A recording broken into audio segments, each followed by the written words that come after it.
Bago tayo magsimula sa ating recap, mangyaring mag-subscribe po muna kayo sa aking channel sa mga hindi pa nakapag-subscribe at i-turn on ang all notifications para ma-notify kayo sa mga darating na recap natin at i-like nyo na din ang video na ito. Maraming salamat! Ito ang mga nangyari sa huling episode nila Ichikawa at Kafka. Sa hindi inaasahang pangyayari, pinasukan ng isang kaiju ang katawan ni Kafka habang nagpapagaling siya sa ospital.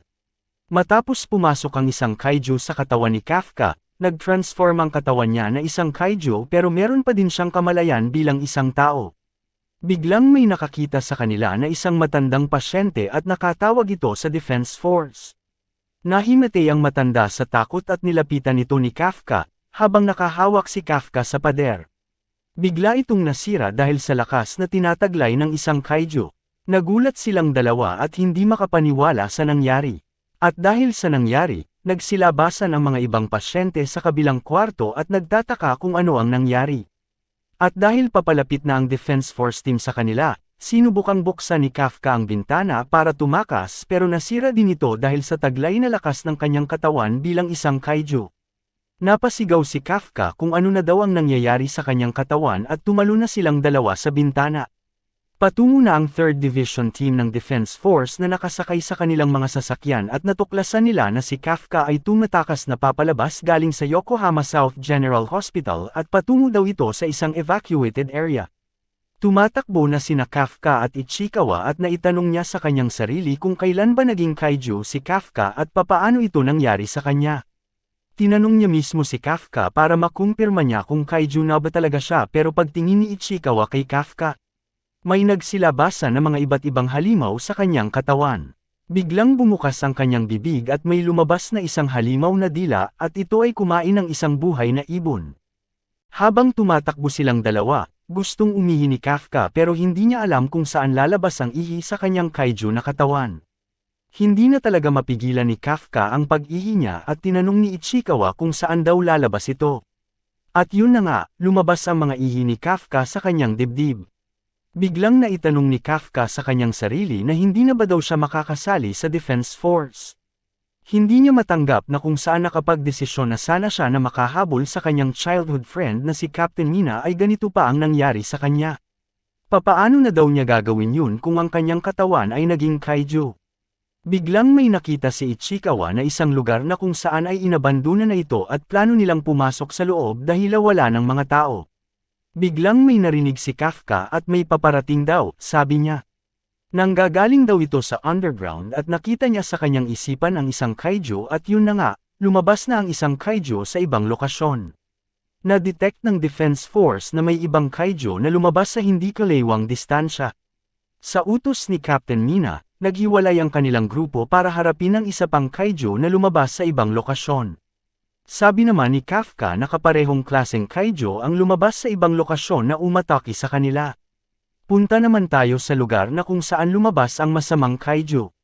May mga gusaling nawasak at may isang babae ang naipit sa pader at pilit nitong inililigtas ng kanyang batang anak.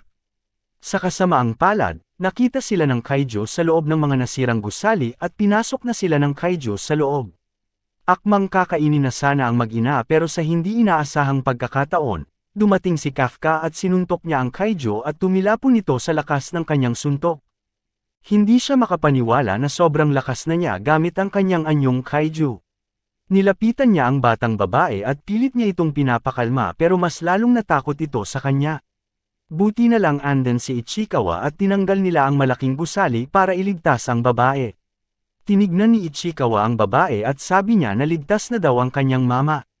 Nakabangon pa din ang masamang kaiju at pinaalis naman ni Kafka sina Ichikawa at siya na daw ang bahala sa masamang kaiju. Tinanong naman ni Ichikawa kung ano daw ang kanyang gagawin. Sagot naman ni Kafka ay susubukan daw niyang suntukin ang masamang kaiju gamit ang kanyang buong lakas. Bumilang ng 3 beses si Kafka at inatake siya ng masamang kaiju pero nagawa niyang maiwasan at doon na niya sinuntok ang masamang kaiju gamit ang kanyang buong lakas. Sa hindi inaasahan, sa isang suntok lamang niya ay nagkapira-piraso ang buong katawan ng masamang kaiju. At kahit mismo si Kafka ay hindi makapaniwala sa lakas na kanyang tinataglay sa kanyang anyong kaiju. Umulan ng dugo ng kaiju sa paligid sa lakas ng pagsuntok niya. At nang tumigil na ang pag-ulan ng dugo, kinumpirma ni Kafka na ligtas na ang lahat. Sinabihan niya ang batang babae na pwede na daw madala sa ospital ang kanyang mama pero natatakot pa din ang batang babae sa kanyang itsura. Nilapitan niya ang batang babae at pinapakalma niya ito.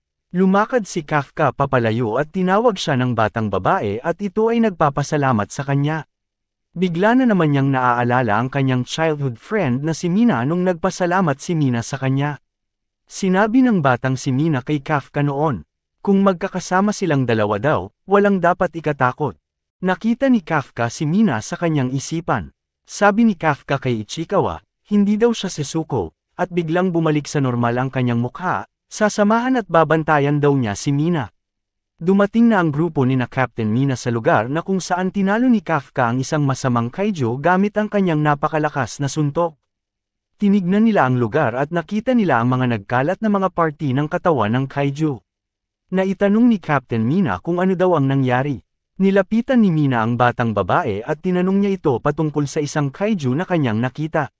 Biglang naaalala ng bata ang masamang kaiju at pinangako naman ni Mina na uubusin niya lahat ang mga kaiju. Pero sinabihan si Mina ng bata na wag daw sasaktan ng isang mabait na kaiju. Nagulat si Mina sa kanyang mga narinig. Tinukoy naman ng bata ang kaiju na nagligtas sa kanyang mama. Hindi makapagsalita si Mina sa kanyang mga narinig galing sa isang bata. Kumalat ang mukha ni Kafka sa anyong kaiju niya sa balita at siya daw ang pangwalong kaiju na binigyan ng codename ng Defense Force. Dumating ang application result letter ni na Ichikawa at Kafka. Tinignan ni Ichikawa ang kanyang first round application result at siya ay pumasa. Tinignan niya din ang application result ni Kafka at siya ay nakapasa din. Nagmamadali si Ichikawa na ibigay ang application result kay Kafka. Nakita niya si Kafka na nakapatong sa isang kaiju at tinawag niya ito at ibinalita niya na nakapasa siya sa first round. At nang lumingon si Kafka, nag-anyong kaiju ito habang kumakain. Sinipa siya ni Ichikawa dahil hindi man lang nag-iingat si Kafka sa kanyang itsurang kaiju. Kalat na kalat daw sa balita ang kanyang itsurang kaiju. Tinanong ni Ichikawa si Kafka kung tutuloy ba siya sa second round test. Sabi naman ni Kafka na 3 buwan daw ang kanyang ginugol para gawin ang lahat. Tinignan niya ang billboard ni Captain Mina at sabi niya na ito na daw ang kanyang huling pagkakataon dahil 32 years old na daw siya. Makalipas ang 10 araw, panahon na para sa kanilang Defense Force Selection Test second round at ito ay magaganap sa West Tokyo venue. Nakarating na sila sa venue at nakikita din nila ang ibang mga aplikante para sa second round selection test. Sa hindi nila inaasahan, biglang may isang babae na tumawag kay Kafka. Gusto ng babae na ilipat ang kanilang company car sa ibang parking space dahil gusto ng babae na pumalit sa kanilang parking space na may numerong 55. Dahil swerte daw ito para sa kanya. Pero nagalit si Kafka at hindi pumayag sa request ng babae na ilipat ang kanilang sasakyan sa ibang parking space. Hinubad ng babae ang kanyang jacket at may suot itong black suit. Umiilaw ang kanyang black suit at hinawakan niya ang sasakyan nila at biglang lumaki ang braso ng babae at sabay ibinalibag ang kanilang sasakyan. At dito nagtatapos ang nakaka-excite na episode 2 ni Kafka bilang isang kaiju. Abangan nyo sa susunod na linggo ang pangatlong episode na kung saan susubukan ni Kafka na makapasa sa second round selection test ng Defense Force.